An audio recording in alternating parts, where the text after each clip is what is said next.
pala.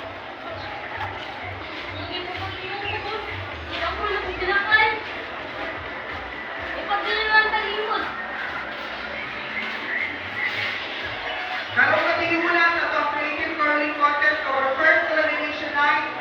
2 winners will proceed to the grand final this coming January 10, 2025 at Municipal Gymnasium sa Eskwelahan ng Warrior of Angel Road.